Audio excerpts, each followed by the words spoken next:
À première vue, un cours de code classique. Si par exemple, on tombe sur un feu qui clignote orange. Sauf qu'ici, c'est la méthode qui change.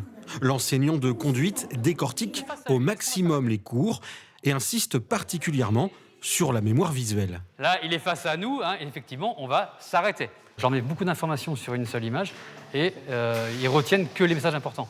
En fait, tous les à côté, ils vont les oublier, ils vont pas en tenir compte. Et nous, ce qu'on veut réellement qu'ils retiennent, on va insister dessus en les mettant sur une image simple. Autour de la table, des jeunes âgés de 18 à 22 ans accueillis à l'IME de Cognac. Tous ont de petits troubles cognitifs, un handicap pour passer le permis. Alors grâce à ce cours adapté, ils auront plus de facilité à obtenir la précieuse carte. Certaines choses où j'ai un peu de mal à comprendre, mais j'arrive à suivre quand même.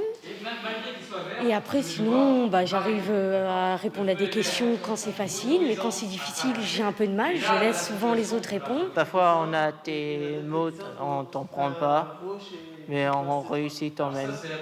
Toi, c'est important d'avoir le permis. Ouais. Pourquoi ? Pour avoir une voiture plus tard, et d'avoir un peu après avoir un travail. Un sésame, symbole d'autonomie pour ces jeunes qui s'apprêtent à entrer dans la vie active. C'est la première fois que cette méthode appelée 10 Go Route est proposée dans un IME en Charente. Au total, 18 séances de 2 heures chacune. Ce type de dispositif, quand il est adapté, quand il est pensé, quand il est prévu pour, c'est extrêmement facilitant pour nos jeunes d'accéder à cette dimension théorique, conceptuelle, des fois, qui est d'un accès compliqué pour eux. Pour ceux qui le souhaitent, ils pourront ensuite passer l'examen du code dès le mois de juillet. Ces cours seront dispensés par la suite dans d'autres IME de Charente et Charente-Maritime.